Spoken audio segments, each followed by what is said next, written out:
bienvenue dans cette nouvelle vidéo. Aujourd'hui je vous retrouve pour le book haul de août-septembre. Donc comme je vous avais dit dans le tout premier book haul, je vais certainement les faire sur 2 mois à chaque fois, parce que j'ai pas toujours une quantité astronomique de livres à vous présenter, même si bon bah peut-être certains mois il y aura un seul mois, des fois il y en aura deux. Ça va dépendre de ce que j'ai à vous présenter, de si je trouve la quantité raisonnable ou pas. Après c'est aussi parce que sur Booktube on s'est habitué je pense à des book hauls un peu astronomiques, un peu phénoménaux avec 30-40 livres présentés en une fois. Donc c'est vrai que quand j'ai que 5-6 livres à présenter, j'ai un peu l'impression qu'il n'y a pas beaucoup de contenu dans la vidéo, sachant que j'ai pas beaucoup de choses à vous dire sur les livres, vu que je les ai pas encore lus. Mais bon voilà, donc là il y en a quand même une petite dizaine, donc on va y aller.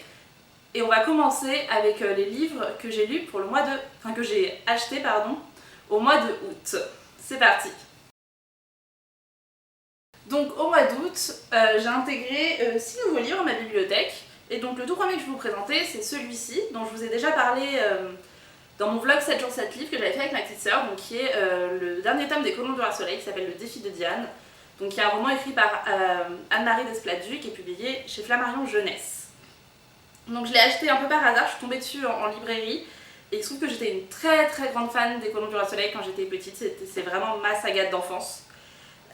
Ma saga littéraire d'enfant. Je sais qu'il y a beaucoup de gens qui ont grandi avec Harry Potter ou des choses comme ça. J'ai adoré Harry Potter, mais je les ai lus tardivement. Je crois que j'ai même pas fini de lire la saga. Je les ai surtout vus, et c'est surtout à travers plutôt le film que j'ai apprécié l'univers. Mais donc la saga littéraire que j'ai lue, dont j'attendais tous les tomes à chaque fois, c'était Les Colons du Roi Soleil. Donc j'ai pas encore fini la première saison de la saga, puisqu'il me reste 3 ou 4 tomes encore à lire. Mais voilà, pour cette nouvelle génération de colons qui arrive avec Diane et celles qui vont certainement suivre, donc voilà, je suis à jour, je l'ai lu dans le 7 jours 7 livres et je vous ai fait une présentation, un retour dessus dans ce vlog là. Si vous voulez aller le voir, j'essaierai si j'y pense, de vous le mettre dans le petit i, comme toute bonne youtubeuse qui se respecte. Voilà, sinon avec ma maman et ma petite soeur, on est passé à Paris, enfin en région parisienne, parce que ma soeur avait des rendez-vous là-bas. Et on est passé à Vincennes, dans une librairie indépendante de Vincennes, la grosse librairie indépendante de Vincennes, où j'ai malheureusement oublié le nom. Je regarde si c'est marqué sur les étiquettes des livres, mais non. Et j'ai acheté 2 livres là-bas, enfin j'ai acheté. Ma maman m'a offert 2 livres là-bas, soyons honnêtes. Donc le premier, vous l'avez sans doute beaucoup vu passer, c'est le dernier Sally Rooney, donc Beautiful World, Where Are You, en anglais, puisque j'avais envie de découvrir Sally Rooney. Et j'essaye de lire en anglais, enfin j'essaye. Je lis un livre par an en anglais, voilà, mais j'aimerais m'y mettre un peu plus. Et je me suis dit que Sally Rooney, comme c'est du contemporain, et une autrice voilà, avec une écriture assez moderne, ça devrait rentrer dans le genre de vocabulaire anglais que je connais bien, et donc ça devrait pas être trop compliqué à lire pour moi. Et que c'était un bon moyen de découvrir Sally Rooney, puisque j'en ai entendu beaucoup de bien, et en même temps aussi pas mal de gens qui étaient un peu déçus, en tout cas par rapport à l'engouement qu'il y a autour de cette autrice, qui n'ont pas trouvé que leur lecture était à la hauteur. Donc j'attends de me faire mon propre avis avec ce roman-là. Donc voici. Et ensuite un petit roman, un petit polar qui me faisait de l'œil depuis très longtemps, qui est donc La Sacrifiée du Vercors de François Medellin, publié aux éditions 10-18. Donc qui raconte, écoutez, je vais vous lire la 4e de couverture, ce sera même beaucoup plus simple. Donc voilà. Une robe bleu roi roulait sous des branchages. Plus loin, une jeune femme sauvagement tondue gît sous un arbre. Dans cette forêt du Vercors, Marie Valette a été violée et assassinée. Elle avait 24 ans. Ce 10 septembre 1944, Georges Duroy, commissaire de police, et Judith Ashton, jeune photographe de guerre américaine, se trouvent sur la scène de crime. En cette journée caniculaire, tous deux s'interrogent. Qui a pu s'en prendre si violemment à la fille d'une famille de résistants ? Le jeune héros sorti de l'ombre, coupable idéal et villageois endeuillé s'affrontent dans les cendres encore fumantes de la libération. Car au sortir de 5 années de guerre, ce sont les silences et les règlements de compte qui résonnent sur le flanc aride des montagnes. Voilà, donc c'est un poche qui m'intriguait depuis assez longtemps, un petit polar qui m'intriguait, parce que je suis alors très sensible aux questions qui touchent à la Seconde Guerre mondiale et la libération, encore plus celles qui vont se passer en Isère et donc dans le Vercors, parce que le Vercors est une montagne de l'Isère et qui est aussi un des maquis importants de la Seconde Guerre mondiale, pour ceux qui ne le sauraient pas, puisque j'ai eu la chance de faire mon stage de fin d'études il y a 1 an et demi maintenant, au musée de la Résistance de l'Isère. Donc j'ai pu me plonger totalement dans cette histoire et la découvrir de manière encore plus importante, et ça a été vraiment... j'ai adoré mon stage, j'ai beaucoup aimé découvrir cette histoire et toutes ses particularités, donc j'étais assez intriguée de voir comment comment François Medellin créait une petite histoire dans la grande et s'insérait dans ces faits historiques, là avec ce roman. Donc on va découvrir ça très bientôt. Voilà. Et enfin, pour le mois d'août, j'ai intégré à ma bibliothèque, on va dire, 2 autres petits livres, 2 autres polars que j'ai trouvés en boîte à livres. Donc voilà, il y a une super boîte à livres, il y a une boîte à livres pas loin de chez moi qui en vrai a régulièrement des choses. Et là il y avait 2 polars, et notamment celui-ci, donc, qui est Les égouts de Los Angeles de Michael Connelly, qui est donc le premier tome de la saga de Michael Connelly autour du personnage de Harry Bosch, qui est son personnage, son grand héros. Donc voilà, Harry Bosch, c'est un flic à Los Angeles qui a fait, donc un vétéran de la guerre du Vietnam, qui a un enfant qui est fils d'une prostituée assassinée, etc. Et j'avais bien envie donc de découvrir l'écriture de Michael Connelly et ce personnage, puisque je sais que c'est un des classiques de la littérature noire et du polar. Donc voilà, tombé dessus par hasard, c'était un coup de chance dans cette boîte à livres, et je suis très contente de l'avoir acquis et de pouvoir le lire bientôt. Et ensuite, autre livre que je ne connaissais pas pour le coup, mais qui était dans la boîte à livres également avec celui-ci, je pense que c'est la même personne qui les a déposés, qui est un policier également, et donc je me suis dit qu'on allait découvrir ça. Ma mère était aussi intéressée, donc je pense que je lui prêterai après ou avant en fonction de quand je le lirai. Et donc c'est un roman qui s'appelle Le loup dans la bergerie de Gunnar Staalesen, donc un roman norvégien, et qui raconte l'histoire donc pareil avec un héros récurrent qui s'appelle Vargvam, et qui est un détective privé norvégien. Et je vais vous lire la 4e de couverture pour celui-ci, parce que vraiment je ne connais pas ni cet auteur ni ce personnage. Donc, Vargvam, ancien salarié à la protection de l'enfance de la ville de Bergen en Norvège, est devenu détective privé après avoir été remercié pour avoir eu la main lourde sur un type qui prostituait une gosse en perdition. Les affaires ne font pas fort. La police officielle ne l'aime pas. Divorcé, il refuse toutes les affaires sentimentales et s'en console à la vite. Jusqu'au jour où un avocat de renom lui demande de suivre son épouse pour un constat d'adultère, ce que Vam refuse. Il l'accepte le lendemain quand un autre homme se présente avec le même portrait de femme en lui demandant de retrouver sa sœur perdue de vue. Donc voilà, et en plus c'est le premier tome de la série, donc on va découvrir ça. Il est assez court, il fait à peine 300 pages. Donc voilà, merci la boîte à livres pour cette découverte, et puis on verra si c'est prometteur ou pas. Donc on a fini pour ce mois d'août, et je vous propose de passer à mes achats de la rentrée avec les livres que j'ai acquis au mois de septembre. Ok, donc maintenant on passe aux livres que j'ai acquis, parce qu'il n'y a pas que des livres que j'ai achetés d'ailleurs, au mois de septembre. Donc le tout premier, c'est celui-ci, qui est une belle bricasse, qui s'appelle La brillante destinée d'Elisabeth Zott, de Bonnie Garmus, publié aux éditions Robert Laffont. Et celui-là, je l'ai gagné dans une chasse aux livres. Donc au tout début septembre, il y a un compte Instagram qui s'appelle Le Quart d'heure livresque, qui est basé à Toulouse, qui rassemble trois influenceuses littéraires, on va dire, basées à Toulouse, qui organisent plusieurs événements, notamment des rencontres avec des auteurs sur Toulouse. Et au mois de septembre, avec toute une flopée d'influenceurs littéraires toulousains, puisqu'ils étaient quasiment une vingtaine, je crois, elles ont organisé une énorme chasse aux livres. Il y avait plus d'une centaine de livres à gagner. En même temps, on était très nombreux, donc tant mieux. Et j'ai eu la chance de tomber sur ce livre. Je suis tombée sur un autre livre, mais qui ne rentrait pas forcément dans mes catégories de lecture. Et quelqu'un, à la fin de la chasse aux livres, on a fait un petit troc avec toutes les personnes qui n'avaient pas trouvé le livre, qui avait conquis un livre qu'ils aimaient vraiment. Et il se trouve que quelqu'un ne voulait plus de celui-ci, et moi il faisait partie des livres que j'avais repérés dans la chasse aux livres qui me faisaient envie et que j'avais bien envie de trouver, donc banco, on l'a échangé. Et donc je suis très contente d'avoir mis la main dessus. C'est une belle brique, donc je sais pas quand est-ce que je vais le lire, mais il me fait très très envie. Et sans plus tarder, je vais vous lire la 4e de couverture. Elisabeth Zott n'est pas une femme ordinaire. Elle serait d'ailleurs la première à faire remarquer qu'il n'en existe pas. Nous sommes au début des années 1960 et à l'Institut de recherche Hastings, où elle est chimiste, les hommes ont une vision très peu scientifique de l'égalité. Seul fait exception le solitaire et brillant Calvin Evans, favori pour le prix Nobel, qui tombe amoureux de l'esprit rationnel d'Elisabeth et de sa beauté. Le résultat d'une véritable alchimie. Comme la science, la vie prend parfois des détours.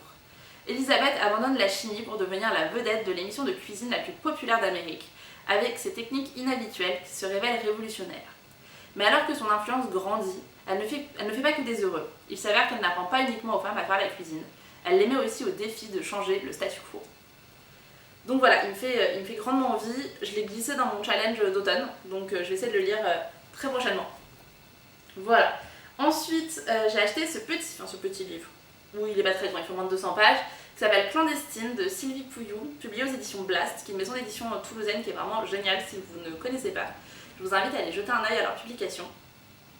Que j'ai acheté lors d'un genre de mini salon littéraire qui avait lieu à la Cave Poésie à Toulouse, au mi-septembre. Les éditions étaient là et je suis tombée sur ce livre qui m'a vraiment fait de l'œil, donc le voici. Pareil, je voulais la quatrième de couverture. Année 1973 et 74, à la suite du procès de Bobigny. Le mouvement pro-IVG prend de l'ampleur en France. À Paris, Jen se demande pourquoi ses parents ont éloigné sa sœur Louisa en Espagne. Aux côtés de Pierre, jeune médecin du groupe Information Santé, elle cherche des traces de Louisa et s'engage à son tour dans la lutte pour l'avortement. Non sans crainte, car le père de Jane soutient ouvertement l'association conservatrice Laissez-les vivre. En dépit de l'écart qui se creuse entre elle et sa famille, Jane poursuit le combat en compagnie de militantes et apprend à pratiquer l'avortement clandestin. Dans ce texte qui navigue entre enquête et roman historico-politique, on revient avec Jane sur un moment crucial de la lutte pour les droits des femmes, la libre disposition de son corps, un éclairage contemporain sur les années 1970, leur effervescence et l'intensité du combat politique pour toujours.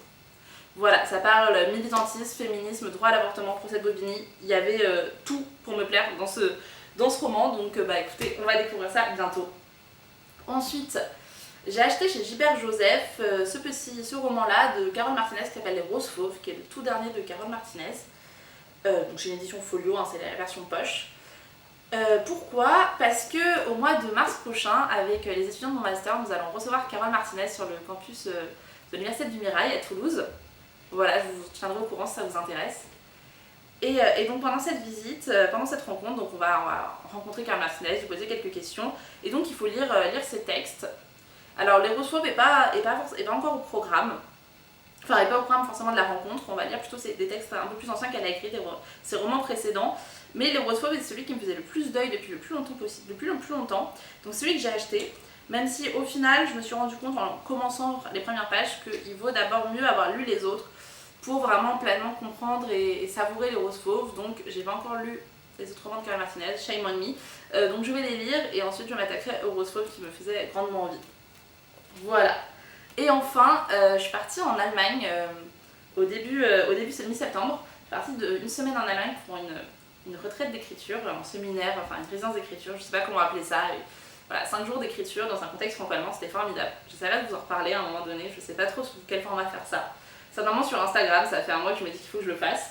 Enfin bref, je suis partie en Allemagne et j'en ai profité pour passer en librairie. Il faut savoir que je suis très germanophile, je vous en ai déjà parlé un petit peu avant, et germanophone, même si j'ai perdu pas mal de mes connaissances. Je suis pas du tout bilingue, loin de là, mais à une époque je pouvais lire en anglais, je peux encore lire en allemand, pardon. Je peux encore regarder la télé en allemand sans trop de difficultés, mais lire c'est devenu vraiment très compliqué, j'ai beaucoup de mal, donc je m'étais dit je m'achète un livre en allemand et cette fois-ci je le lis.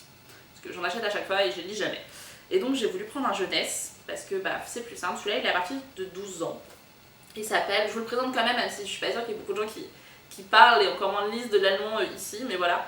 Il s'appelle Vorbei ist eben nicht vorbei, donc qui veut dire le passé n'est pas vraiment passé, quelque chose comme ça. Je sais pas comment on peut traduire exactement, voilà. De Kirsten Boy, et je pense pas qu'il soit traduit en France, parce qu'en plus je crois qu'il est assez récent en Allemagne. C'est une publication récente il me semble. Donc voilà. Et donc en gros ça se passe à Hambourg à l'été 1961 et Karine qui a 13 ans se rend compte que son été est un tournant spécifique de sa vie et elle va découvrir des choses sur ses parents et se rend compte que ses parents ne sont pas les saints qu'elle pensait qu'ils étaient, en tout cas peut-être pas aussi de personnes aussi bonnes qu'elle le croyait. Voilà. On n'en sait pas plus, et après moi avec ce résumé, quand j'avais lu ce résumé en Allemagne, j'étais très fière de m'être dit ah mais c'est évident, ça va parler vu la période, vu le résumé, c'est sûr. En fait elle va découvrir que ses parents étaient des nazis. Et j'étais très fière d'avoir trouvé le petit twist toute seule. Et à force d'en parler avec mes copines qui étaient là et leur dire ah je pense que ça va parler de ça et tout, même si c'est pas dit, un peu fière de moi. Je me suis rendu compte qu'il y a juste un aigle et une croix gammée juste ici là sur la couverture et que donc c'était un petit peu obvious comme sujet et que j'avais pas trop à m'exalter sur mon niveau d'allemand pour ça. Mais bon, voilà. En tout cas, ça a l'air très intéressant. C'est vraiment le genre de livre et de sujet qui m'intéresse. Donc je suis très très pressée de le découvrir. Faut juste que je je m'y mette et que je me concentre un petit peu sur ma lecture. Mais voilà, ça sera une très chouette lecture, je le sens. Donc voilà, et pour le dernier livre que j'ai acheté donc, pour ces 2 derniers mois, que j'ai aussi acheté en Allemagne, j'en ai profité dans cette petite librairie allemande, j'ai acheté Nick and Charlie d'Alice Oseman, donc j'ai acheté en anglais, puisque bon, comme je vous dis, je vais essayer de lire plus en anglais, et puis normalement Alice Oseman c'est relativement facile, surtout que ça c'est un tout petit roman, et j'ai déjà lu les Heartstopper, donc la version BD en anglais à l'époque, donc à l'époque c'était entièrement, enfin je lisais sur Webtoon, donc voilà, donc j'avais lu sans souci, donc je me dis que là ça va continuer normalement sans trop de problèmes. Et voilà, c'est une petite novella qui se passe une fois que Charlie, après les Heartstopper, voilà, au moment du passage à l'université de Nick et Charlie. Et je suis très pressée de le découvrir. Si vous ne connaissez pas l'univers d'Heartstopper, même si je pense que si vous êtes sur Booktube, c'est étonnant que vous connaissiez, que vous soyez passé au travers de tout le phénomène d'Heartstopper. Mais voilà, je vous invite à le découvrir, c'est incroyable et je suis très pressée de lire ce roman-ci. Ma soeur là aussi, donc on va se faire une petite lecture commune pour notre automne cocooning challenge là. Voilà. Et bah écoutez, c'est tout bon pour les... Voilà, vous avez vu les 11 livres qui sont arrivés dans ma boîte aux lettres, dans ma bibliothèque ces 2 derniers mois. J'espère que ça vous a plu, cette petite vidéo. Si vous connaissez ces livres, si vous les avez déjà lus, si vous avez envie de les lire, mais surtout si vous les avez déjà lus et que vous avez des petits avis à me donner, ou d'autres recommandations, n'hésitez pas à le faire en commentaire. Voilà, je serais ravie d'échanger avec vous sur ces romans. En tout cas, je vous fais des très gros bisous et je vous dis à la semaine prochaine. Au revoir!